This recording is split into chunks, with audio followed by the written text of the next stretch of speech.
Está no ar a edição número 15 do Livrescast, o podcast do Livres.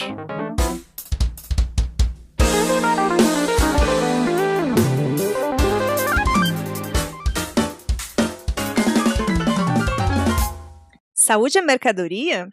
Um assunto bem polêmico, né? Os mitos e as razões sobre como ampliar o acesso à saúde de qualidade. Esse é o assunto que vamos tratar hoje com a médica Roberta Pinto Grabert.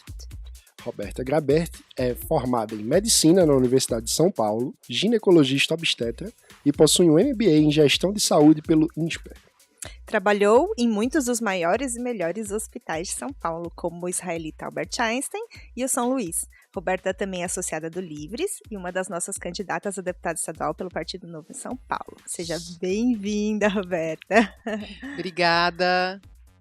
Roberta, para começar já quente, saúde é mercadoria? Saúde também é mercadoria, né? Então a saúde também é um negócio, porque todo mundo precisa viver, é uma cadeia de processos.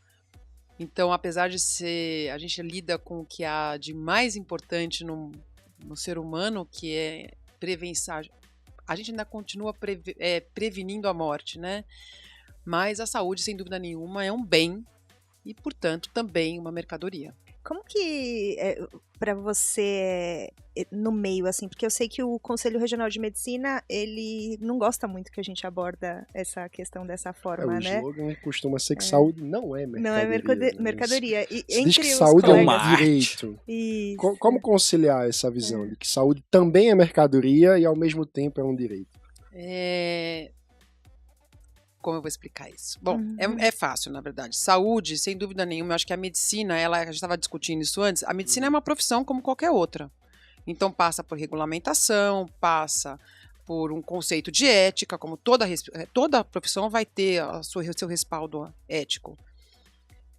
A parte da arte, a medicina como vocação, eu também acredito. Agora, quando a gente fala em saúde e a gente fala no atendimento à saúde, numa prestação de serviço à saúde, aí eu já estou falando que é uma profissão.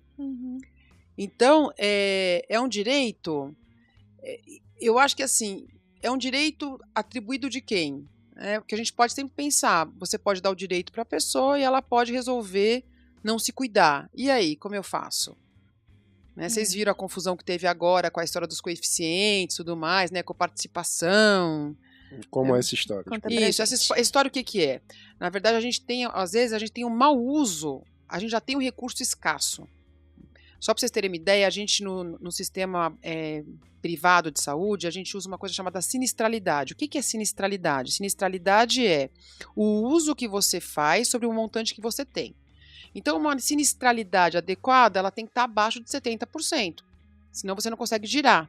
Nossa sinistralidade tem alguns planos de saúde que trabalham com uma sinistralidade de 90%, às vezes 100%, ou seja, você vai quebrar esse negócio. O SUS com certeza trabalha, é que a gente não tem uma sinistralidade do SUS, porque a gente não sabe os números 100% do SUS, com certeza com uma sinistralidade muito maior do que ele pode adequar. Então você fala que é um direito, você vai dar alguma coisa que você não tem para todo mundo, ou seja, você não dá nada direito para ninguém. Então você não dá nem o atendimento para o pequeno, para a pequena doença, e que é a principal, por exemplo, hipertensão. Hipertensão a gente devia ter um controle excelente de hipertensão. É fácil de controlar, não é tão fácil de diagnosticar como a gente pensa, mas é fácil de diagnosticar. A gente precisa de um estetoscópio e um esfigomanômetro, que é um medidor de pressão. Não precisa fazer grandes exames para você diagnosticar. E tratar, a gente tem várias formas terapêuticas. Ou você pode dar, aí você vai dar esse tratamento que é para milhares de pessoas, né? Ou você pode escolher para dar, como a gente estava conversando aqui, a droga para uma pessoa, para ela viver mais um mês, que custa R$50 mil a dose. E os outros 900, né? Exatamente. Você entra na justiça e o juiz dá o direito. O juiz vai dar o direito para todo mundo, né? Então, tanto para o paciente que tem lá o recurso de entrar na justiça, que também tem isso, gente, né? Não é todo mundo que vai entrar na justiça. Vai entrar na justiça aquele que tem recurso para entrar na justiça. Apesar dela ser gratuita, a justiça para a medicina, você pode chegar lá no qualquer juizado e ele vai te fazer como fala, até esqueci, uma liminar na hora. Porque quando você chega para o juiz e fala, e o paciente pode falar, então ele pode ir lá e falar, minha mãe está deitada no hospital e ela vai morrer. O juiz, ele não tem nem tempo hábil e nem habilidade para saber se aquilo é verídico ou não. O que ele faz? Ele geralmente defere a liminar e depois a gente vai ver. Como a gente vive numa sociedade que é extremamente permissiva, o que acontece é que nunca volta atrás. Né? A gente perde, quando eu falo a gente, eu falo... O cidadão, né? O cidadão paga tudo isso, acaba nunca tendo o ganho de causa. Então eu já tive essa experiência de ter que pagar spa para mulher de político que tinha aquele plano de saúde. Você enquanto gestora de um plano de saúde. Isso. Experiência super legal. Não sei se vocês sabem, mas depois que você é aposentado como político, né, 2 mandatos, 8 anos, você e a sua família têm direito a usar qualquer hospital privado e pagar o reembolso, e tem direito ao reembolso integral. Eu estava com uma amiga minha outro dia, que é uma ortopedista, atendendo num grande hospital de São Paulo, e atendeu um desses familiares dessas pessoas. O que aconteceu? Ela foi lá e deu o recibo de quanto ela ia cobrar por aquela cirurgia, o preço que ela cobra. A pessoa pegou o cheque, olhou o recibo e falou, olha, você está brincando, né? Põe quanto você quiser aí, porque eu tenho reembolso integral com o nosso dinheiro. Então, isso é assim, esse tipo de regulamentação tem que haver. Então, eu não posso garantir para a pessoa que ela vai receber o quanto ela quiser por um procedimento que tem um valor. Então, tem o valor. A vida tem um valor? É difícil falar isso, né? Mas tem.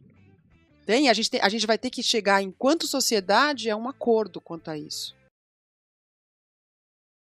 O SUS foi um grande avanço, né? Nós estamos completando agora 30 anos, né? Ele foi aprovado na Constituição de 88, mas assim como qualquer área, é preciso de gestão, né?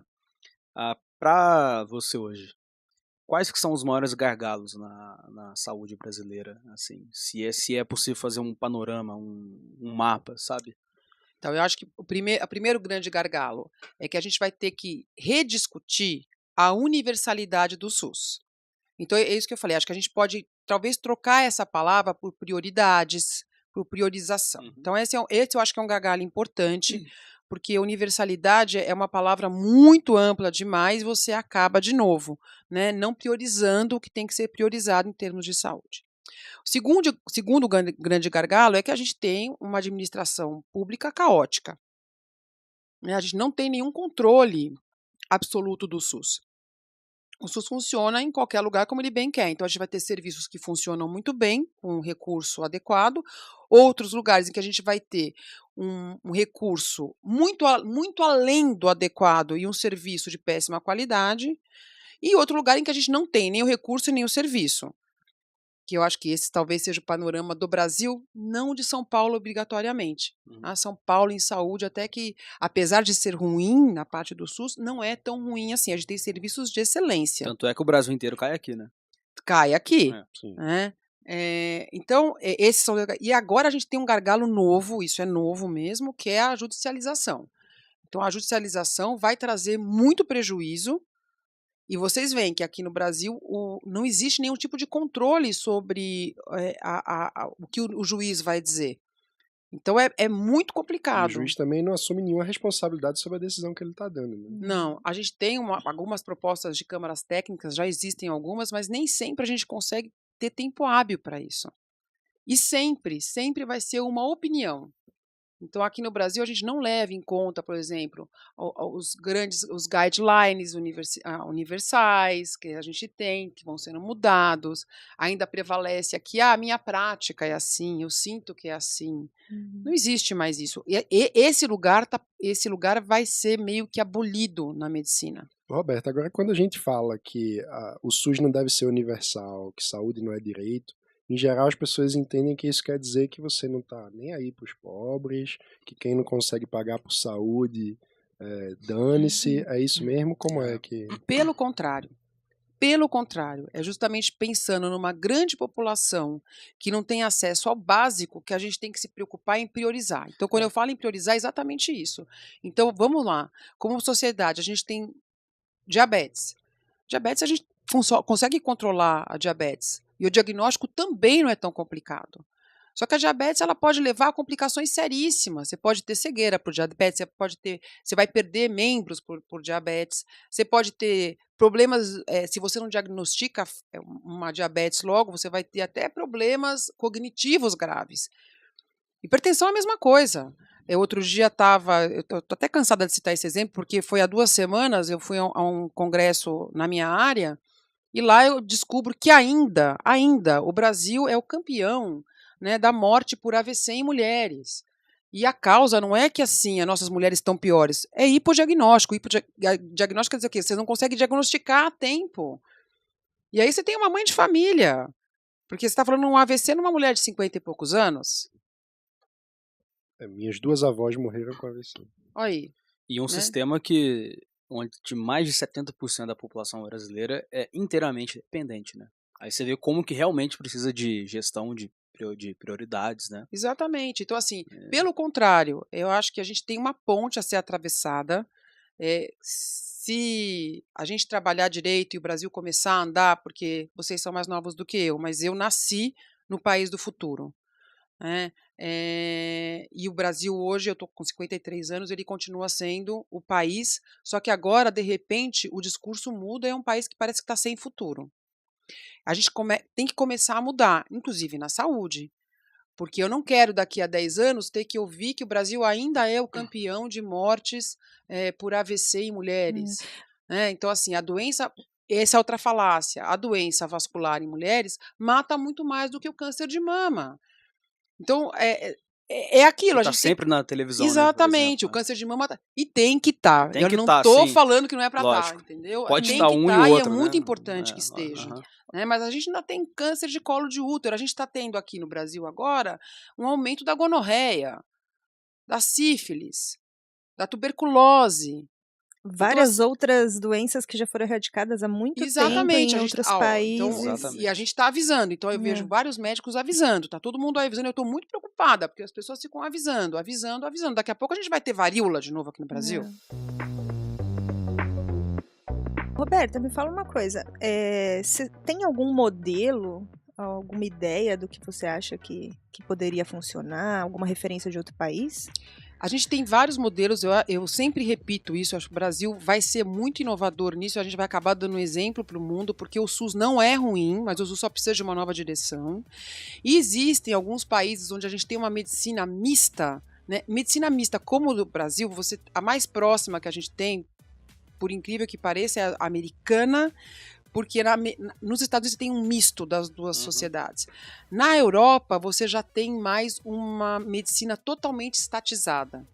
E aí você tem vários modelos mesmo dentro da Europa. Você pode sim trazer alguns desses modelos para o Brasil, mas sempre adaptado. Eu acho que aqui vai funcionar muito as parcerias com esse serviço privado de excelência. Tanto que eu vejo tanta gente agora começando a usar, por exemplo, essas clínicas que montaram franquias, né? Doutor Consulta, e começaram a abrir várias outras. Significa que tem demanda, né? Sensacional. Então, assim, o Doutor Consulta eu acho que é um modelo muito bom, que dá para ser reproduzido. E, assim, apesar da gente achar que todos esses serviços de saúde da saúde suplementar são os bandidos, são péssimos, eles querem muito fazer para parceria, eles querem muito devolver à sociedade. Então, um modelo como o Doutor Consulta, por exemplo, ele passa por uma coisa que eu acho que é fundamental e está faltando no SUS. Na verdade, eu acho que falta na maioria dos serviços no Brasil. O Doutor Consulta, além de fazer uma ótima triagem dos médicos que vão atender ali, e eles recebem, sim, uma quantia por consulta adequada, né? São médicos geralmente mais jovens, mas recebem uma quantia muito boa pela consulta. Assim que o paciente sai, ele avalia o atendimento e avalia o atendimento médico. E isso já criou... Ou seja, é um indicador de gestão. Eu já criei várias confusões, porque tem alguns colegas que acham que médico não pode ser avaliado por paciente. Se você não vai ser avaliado por paciente, por quem você vai ser avaliado? Para que essa blindagem, né? Não precisa. Não precisa. Então, assim, se o médico não atende a contento, eles chamam o médico, porque sempre pode acontecer uma simpatia, uma antipatia. Sim, mas a questão é o volume, né? Exatamente.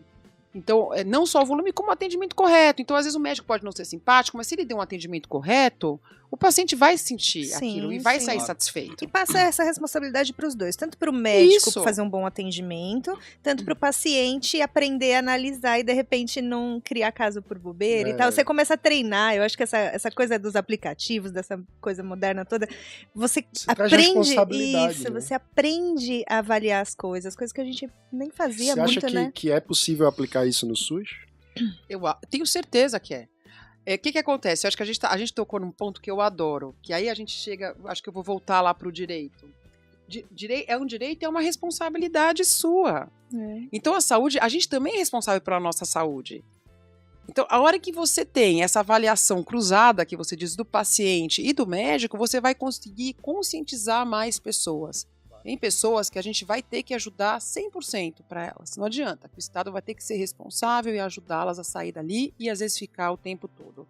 Por exemplo, uma pessoa que entrou num coma, uma pessoa que teve um AVC com grandes sequelas, né? Você não vai querer que essa pessoa agora não, ela é responsável por fazer exercício todos os dias. Espera aí, ela está acamada, né? Fica meio difícil, já foi. Agora, você pode sim, às vezes pegar uma criança, um jovem, e isso que você falou. Educar. Então, a saúde, além... Porque se você falar que a saúde é só um direito, a pessoa acha que ela vai ter a saúde que ela quiser. Não!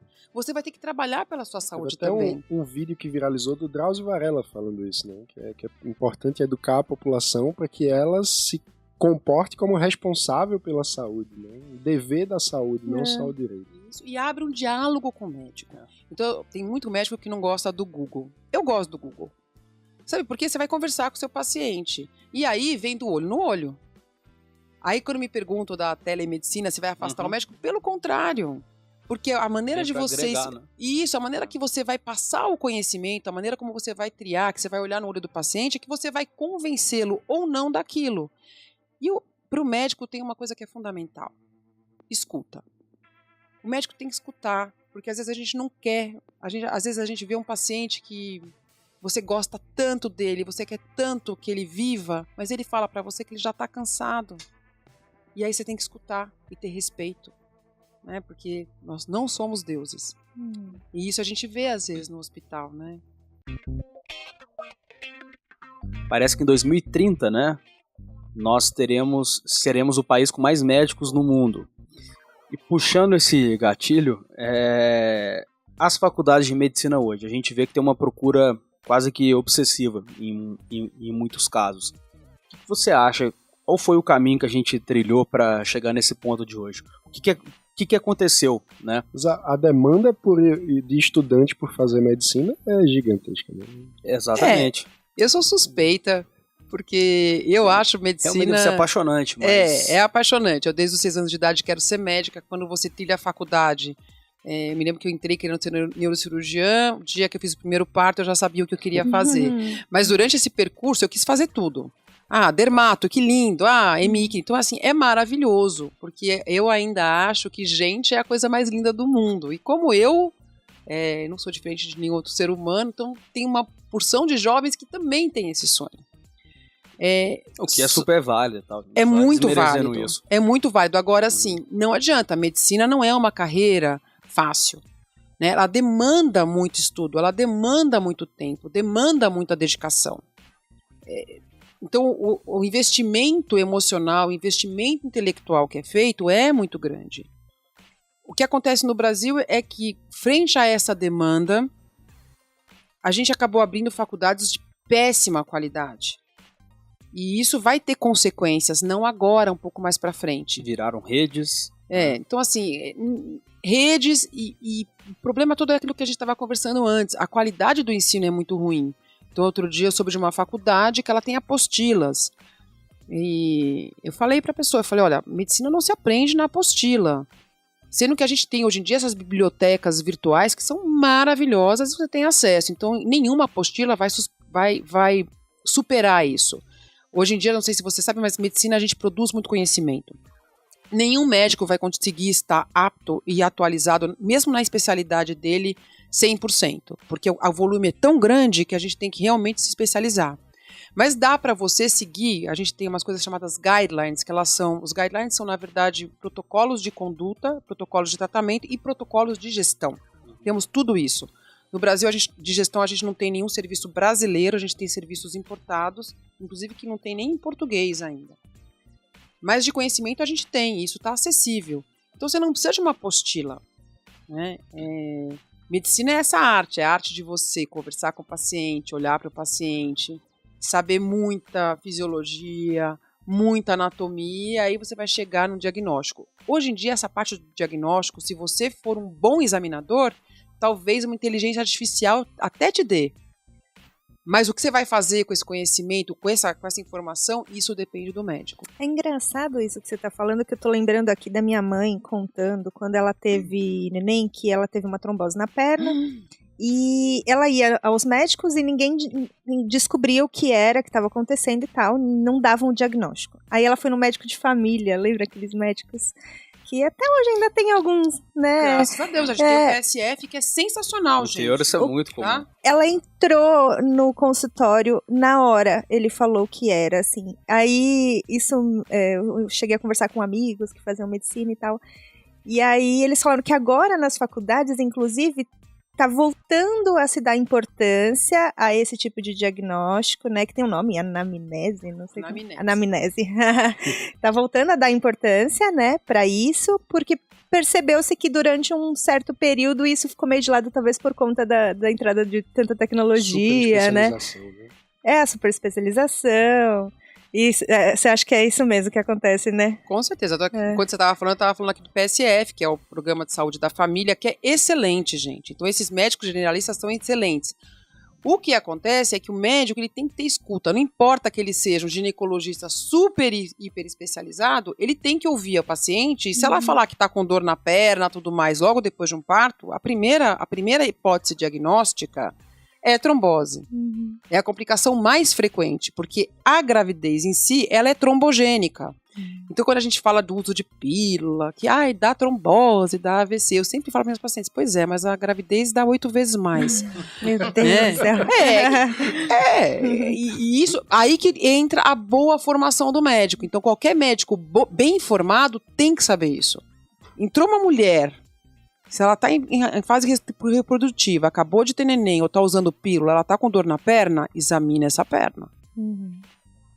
Examine essa perna. Isso é uma coisa que se a gente tivesse mais, que nem a gente está falando o tempo todo, né? Se a gente tivesse mais essa questão do olho no olho, a prevenção, a educação sobre a saúde, talvez a gente reduzisse muito tudo que chega, de repente, no sistema público de saúde, né? A demanda pelo sistema. Tendo uma educação para a saúde na população. Então, às vezes eu vejo que até, assim, certos correlações que são tão básicas, que fazem tanto sentido, parece que não entra no debate, como que um país onde metade da população não tem sequer saneamento básico, o impacto nisso na saúde, especialmente pública, é gigantesco, né? Imenso. E a gente vive num país onde a gente tem o corredor aqui do lado da Paulista, onde a gente tem mais mamógrafos, a concentração de mamógrafos do mundo. Né? Nós temos em São Paulo mais ressonância magnética do que quase todo o Canadá. Caramba. Então, assim... Mas por que isso? Porque é um sistema muito distorcido. Então, você vai ter uma gama da população com acesso muito grande porque tem dinheiro e outra gama que é simplesmente esquecida. Não existe uma equalização. Então, assim, não dá para dizer que o sistema canadense é o melhor do mundo. Não é. Eles lá têm vários gargalos, estão revendo várias coisas, entendeu? Mas, querendo ou não, é mais igualitário. É mais equitativo. Então, assim, cada um lá tem. Você tem que olhar o paciente e ver o que a grande maioria precisa. E isso é complicado aqui no Brasil. A gente continua... É muito perverso em alguns casos. E em outros casos também a gente é muito... Como eu vou dizer? Permissivo. Mas isso são pactos sociais, gente. Isso eu acho que não cabe para a gente vir de cima para baixo e impor. O que a gente pode fazer é ajudar na regulamentação, por isso que eu estou me candidatando a deputado estadual, ajudar a formação desses médicos, às vezes tirando um pouco dessa burocracia, mostrando para o médico que ele pode mais e ajudando. Então, se a gente tem faculdades muito ruins, Como que você pode ajudar esse médico que está lá e foi mal formado? Ele não é mal formado, ele não é mal intencionado, mas a gente pode muito bem ajudar dando mais conhecimento para ele. E na residência talvez seria um lugar para isso. Você, quando se forma em medicina, você sai como médico generalista e você não precisa fazer residência para atuar como médico. Né? Mas a maioria chega a fazer residência, não? Não chega a maioria? Não é a maioria que chega a fazer residência, né? Isso dá um outro diagnóstico interessante sobre a nossa medicina. Né? Exatamente. Então, por exemplo, eu sou ginecologista obstetra e formado em medicina. Teoricamente, eu posso operar um cérebro. É óbvio que eu não posso operar um cérebro, eu não sei operar um cérebro. Então, agora, cabe ao médico generalista fazer o diagnóstico com muita precisão e ter para onde mandar esse paciente. O que acontece é que a gente não tem essa rede bem estabelecida, porque o paciente ele vai ficando tão desesperado porque ele ouve dizer que é tão ruim que ele vai direto para o serviço terciário. E aí, então demora tanto por uma consulta, você espera tantos meses, você vai parar no pronto-socorro, aí sobrecarrega o pronto-socorro. Você falou em ele vai pro terciário. Explica um pouquinho o que é isso. Então, a gente tem um sistema de saúde, que a gente pode ter um sistema de saúde. A gente tem as UBSs, né? Depois a gente tem os AMAs. Estou falando um pouquinho de São Paulo. São as unidades básicas de saúde. Unidades básicas de saúde, os ambulatórios médicos de especialidade. O PSF também é básico. O PSF é básico. Na verdade, o PSF ele é um programa muito bonito, porque seria o pronto atendimento que a gente fala. Então, você estar resfriado, né? Que o doutor consulta, entra nisso também. Você está resfriado, você quer ver o seu médico logo, porque aquele dia você acordou muito mal. Você vai até lá, o PSF aqui, em alguns lugares aqui em São Paulo, nas unidades, eles têm um atendimento onde eles perguntam para o paciente o que ele está sentindo e falam, volta daqui a 3 horas, ou não, esse paciente tem que entrar agora, entendeu? E você abre hoje em dia, com tecnologia, você consegue abrir essas agendas quase que simultâneo. O doutor consulta, eu tive o prazer de ver a agenda deles, é maravilhoso. Eles conseguem ver o horário que tem mais pico, que não tem mais pico, onde eles colocam o médico, onde eles não colocam o médico, que médico vai colocar em qual unidade, conforme a demanda. Isso é muito fácil, né? Eles usam essa teoria de filas, é muito interessante. Isso é aplicado também. No SUS? No SUS, o PSF era para ser assim. Era para ser. Era para ser, mas não é. Em alguns lugares funciona muito bem. Os lugares onde a gente consegue a disponibilidade do médico e da enfermagem e das secretárias e tudo mais. Por exemplo, a gente teve um call center numa das administrações que pegou esse serviço, o call center era insuficiente, um dia simplesmente o cara fechou o call center. Você fecha um call center dessa magnitude, vocês imaginam o caos que é. Né? E o brasileiro, como ele tem muito pouca escolaridade, muito pouca educação, é normal que ele vá ao pronto-socorro quando ele não precisa. E aí, entra nisso que você falou, é o desespero. E eles costumam ir em qualquer lugar. Né? Então, às vezes, você tem paciente que vai até a porta do HC e quer entrar, ele não vai conseguir entrar.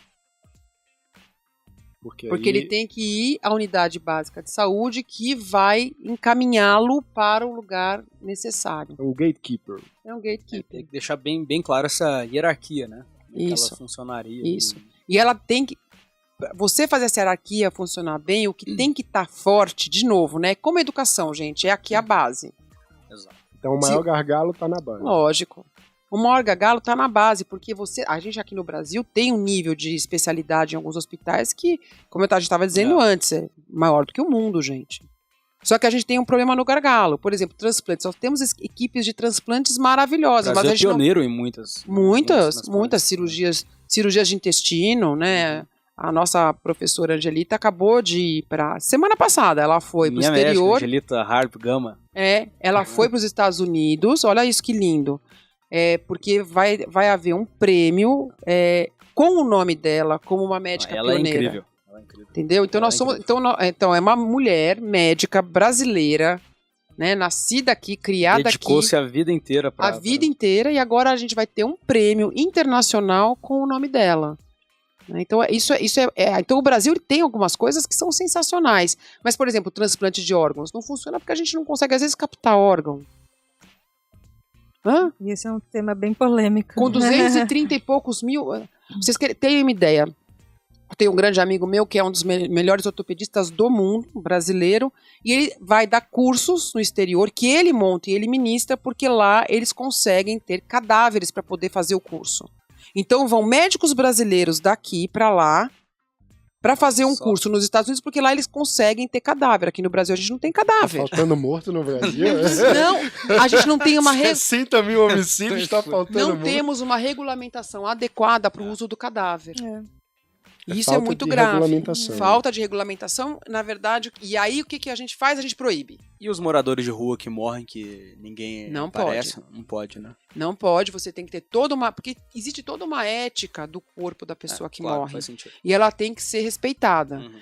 Né? E aqui no Brasil, simplesmente, é tão difícil respeitar tudo que não pode. Que aí se proíbe.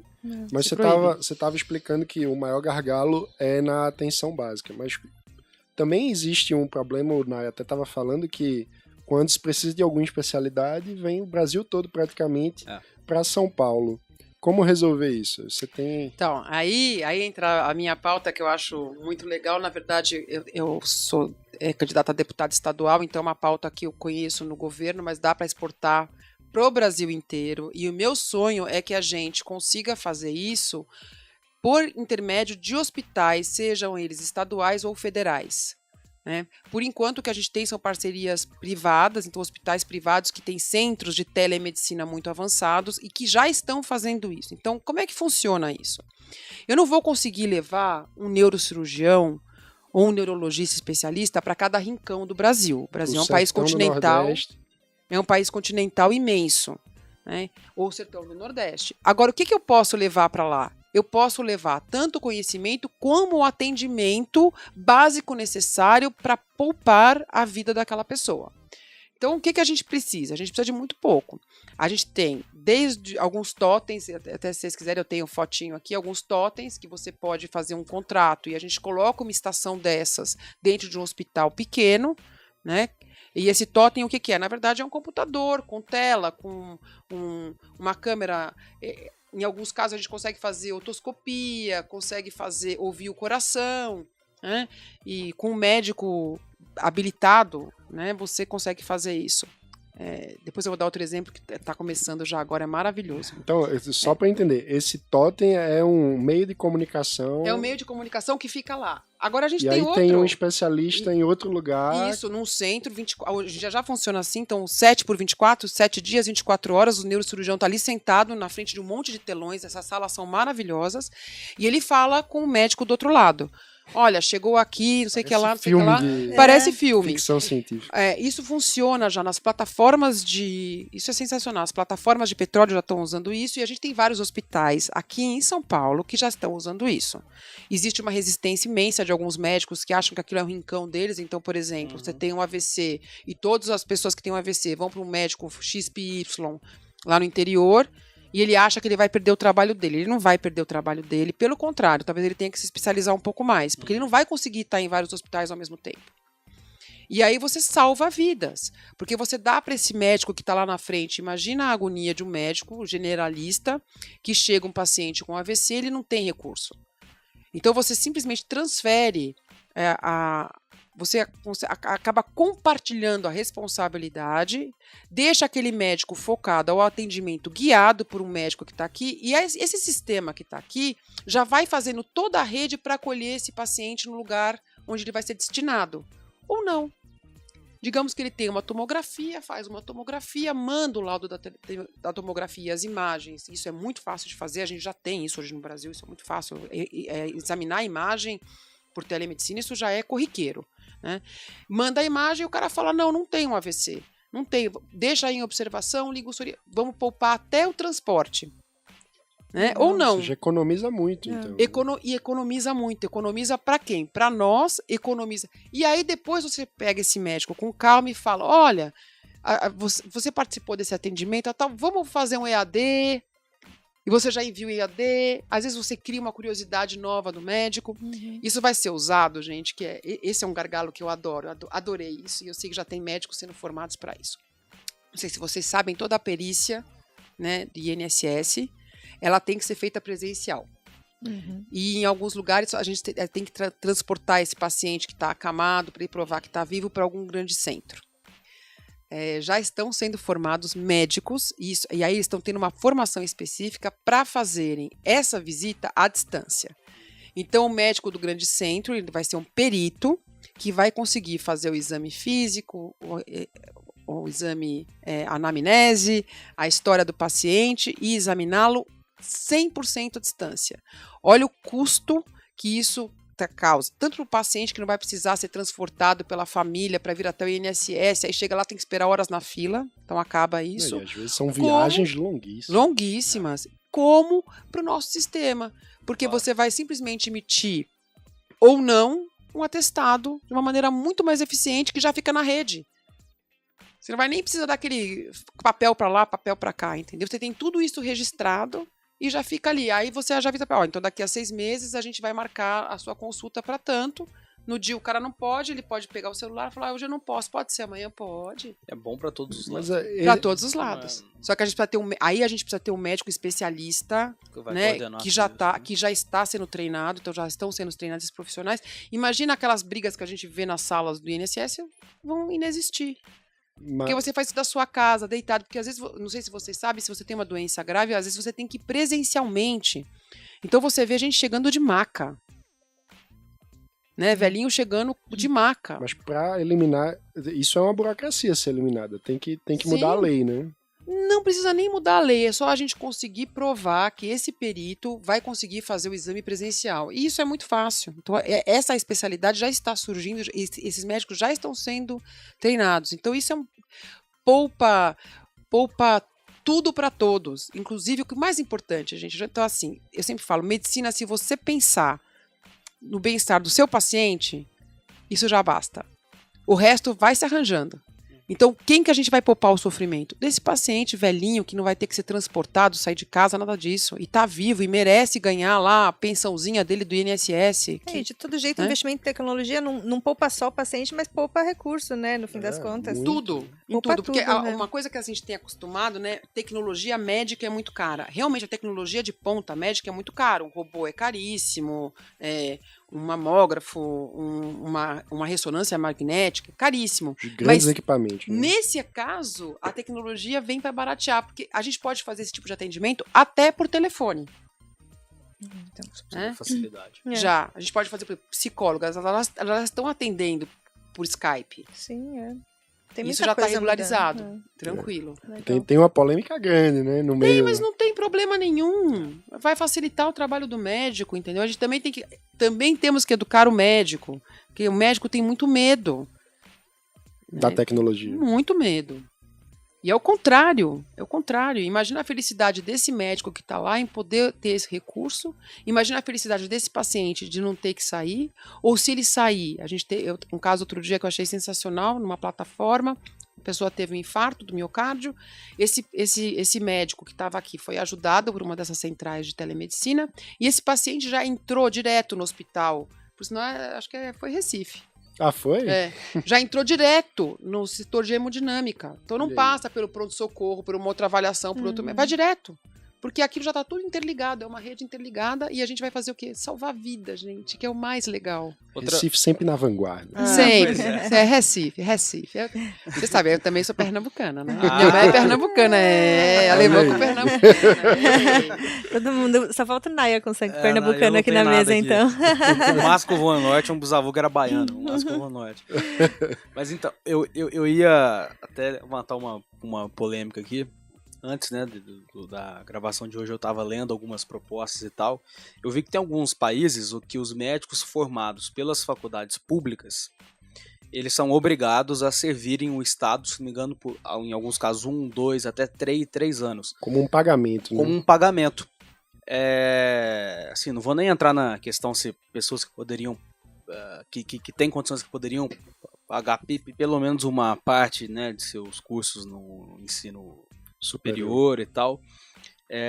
Será que isso não seria interessante para essa nova geração que está formando, justamente para tentar viabilizar essas propostas que nós colocamos aqui? Isso já foi proposto, né, no governo anterior da Dilma? Lula ou Dilma, um dos dois. Ano passado, um dos dois propôs exatamente esse modelo. Eu sinceramente acho que, como sempre, né? Eu acho que o buraco é mais embaixo. O que a gente tem que fazer, na verdade, é inverter essa pirâmide. Então, vamos dar um ensino fundamental de base bom, E vamos transformar essas faculdades, né, que são as melhores faculdades do Brasil, que acabam sendo de graça, né? Porque o custo por aluno... É absurdo. Eu tava lendo de medicina na absurdo. Unicamp, se não me engano, desculpa se eu falei, mas se não me engano, beira R$400 mil anual. Não duvido. É muita coisa. Não duvido. É absurdo. É absurdo. Então, assim, o que a gente precisa fazer é inverter essa pirâmide. Tanto para dar 40 mil acesso... anual, desculpa, 40 mil anual. Não, acho que é mais. Não. Deve ser 400 40 mil. mil, ou é a média da faculdade, Bom, enfim. depois a gente é muita dá uma coisa. pesquisada. Porque mas... aí é mais barato do que uma privada. Então, uma faculdade privada de medicina não muito cara tá custando mais ou menos uns R$6 mil. A mensalidade. A mensalidade. Tem faculdade de 12 mil, eu tava pesquisando. Não, mas o custo, quando eles calculam esse custo por aluno, eles incluem muitas coisas, incluem toda a estrutura e tal. E realmente. Livros que são caríssimos. É muito tudo. O custo da universidade pública é muito caro. É muito caro. Se não seria interessante, sabe? Eu como tenho esse pensamento mais liberal mesmo, eu acho que se a gente melhorar o acesso à universidade, fizer essa universidade ser uma universidade mais privada do que ela é, eu acho que a gente pode também ir escalonando isso. Nada é rápido. Não precisa ser de uma hora para outra. Mas... Como eu estudei na USP, hoje em dia eu sinto sempre necessidade de devolver isso, porque eu podia pagar. E eu acho que isso você vai, inclusive, educando as pessoas a fazerem trabalhos de fato voluntários, de fato para a comunidade. Eu acho que muito mais interessante do que obrigá-la a fazer alguma Então, coisa. eu sou uma pessoa que penso assim. Eu acho que aí você vai ter o quê? Como tudo que a gente tem aqui no Brasil, a gente vai ter fraude, vai ter o cara que vai mandar o irmão fazer o trabalho no lugar dele, entendeu? Não sei, o Dr. Bumbum vai lá fazer. Então eu tenho muito medo. Eu acho que esse tipo de regulamentação, eu já sou a favor de ter um pouco mais de trabalho, um pouco mais, eu sou boazinha, né? Ter um pouco mais de trabalho e repensar as coisas como elas têm para que no futuro, né, a gente fazer uma transição e no futuro para que elas sejam mais em ordem. Porque, como eu falei, eu acredito, e isso eu sou sonhadora, que o médico gosta muito de gente.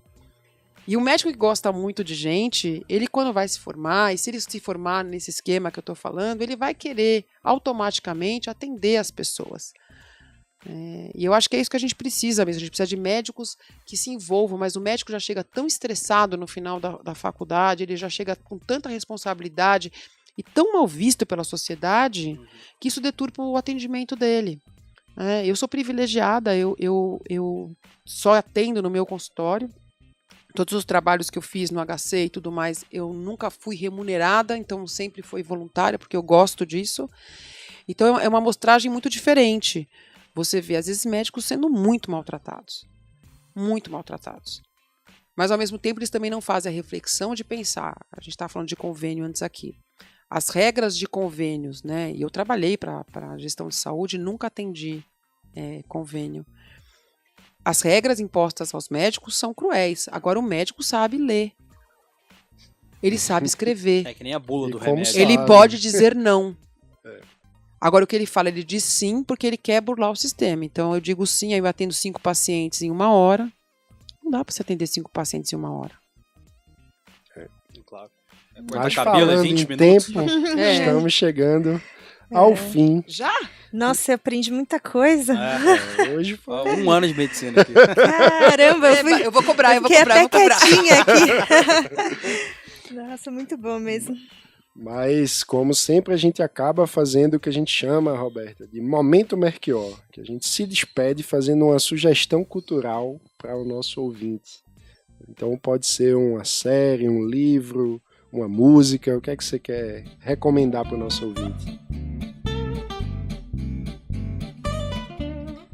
Como eu sou ginecologista obstetra, eu vou recomendar para vocês, tem uma série da Netflix que chama Call the Midwife, que é sobre a história das parteiras, as obstetrizes inglesas. E é muito bonito, muito tocante e mostra que é muito possível fazer um trabalho integrado entre médicos, enfermeiras, em todo o sistema de saúde. É lindo, começa logo depois da Segunda Guerra e tem começo, meio e fim. É uma série que tem 2 ou 3 temporadas.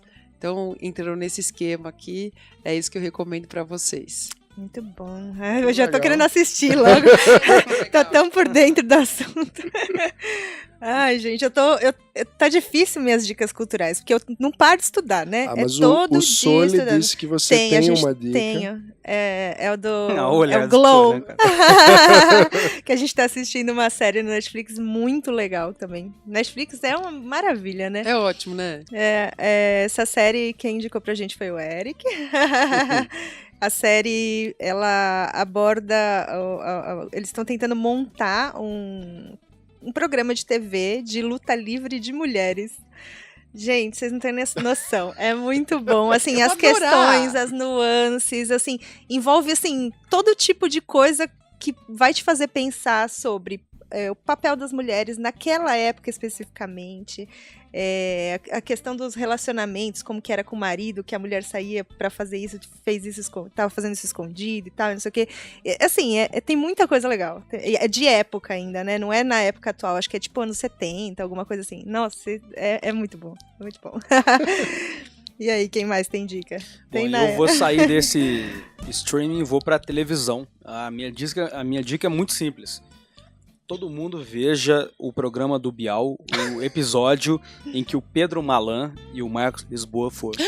Eu adorei. Foi sensacional. Eu acho que eles deram um panorama do que aconteceu nos últimos anos, a situação atual nossa, a gravidade dela, né? Que, por exemplo, a gente falou dessas reformas da área da saúde, mas se uma reforma fiscal não for feita, não vai fazer nada. Não vai acontecer nada e vai parecer que essa crise que a gente ainda está enfrentando era besteira, né? Era besteira. Era uma marolinha. Era uma marolinha. Então, e pô... E o Malon lançou um livro agora. Lançou um livro agora, exatamente. Essa de fato é assim, a minha dica.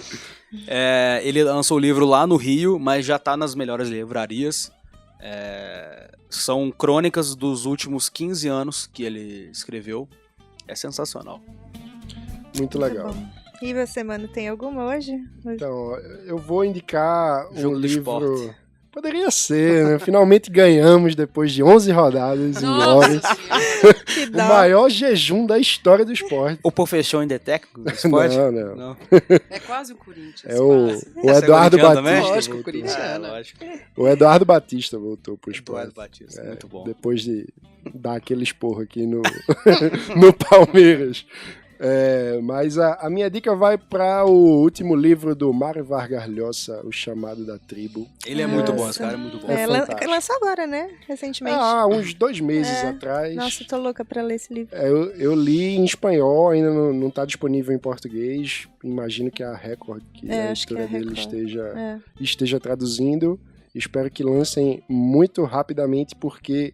é fantástico, o livro ele faz um panorama de autores que foram importantes para ele, além disso tem uma introdução fantástica, que é biográfica, que ele conta a trajetória dele saindo da crença socialista. Exato. Ele, escritor, defendeu a Revolução Cubana, aquela coisa Garcia toda. Marques, né? Exatamente. E é um liberal hoje. Provavelmente o maior liberal vivo. Uma curiosidade para quem não sabe, o Mário Vargas Llosa, ele é padrasto do Henrique Iglesias. Que baratinho. Que curiosidade. Momento caras. Momento caras, contigo. Muito bom, mas vale muito a pena ler O Chamado da Tribo, do Mário Vargas Llosa. Tudo dele vale a pena, né? Ele é fantástico, ele é fantástico. Prêmio Nobel de Literatura e um liberal por inteiro e fantástico. Eu não sei se a Roberta deixou pra gente as redes sociais, o pessoal acompanha verdade, ela, né? Verdade. Quem quer lhe acompanhar nas redes, como é que faz? E quem quer votar em você, qual é o número, né? Então, eu sou Roberta Pinto Grabert. As minhas redes sociais no Facebook e Insta é Roberta Pinto Grabert, né? Muito bom. Depois a gente coloca escrito. 30018. Isso aí. E com isso chegamos ao final da edição número 15 do Livrescast. Com produção de Vitor Naia, Gustavo Gobi e Eric Emiliano, todos sob o comando de Lucas Lira. Trabalhos técnicos e edição de Soli Makoviak. E apresentação de Mano Ferreira e Mari Ghiselini. Estaremos de volta na próxima semana. Acompanhe as nossas redes sociais no Facebook, Twitter, Instagram e LinkedIn, sempre em @eusoulivres. O sotaque Twitter é fantástico. American accent. É sem querer, gente. E assine o nosso canal em youtube.com/livres. YouTube ou YouTube? YouTube. Eu tento. YouTube.com. Envie a sua opinião, crítica ou comentário para o e-mail livrescast@eusolivres.org. Ou também através do nosso fórum exclusivo para associados. E se você ainda não se associou, acesse o nosso site em eusolivres.org, faça o cadastro e entre para o único movimento político brasileiro que defende a liberdade por inteiro na economia e nos costumes. Até a próxima. Escolha ser livres.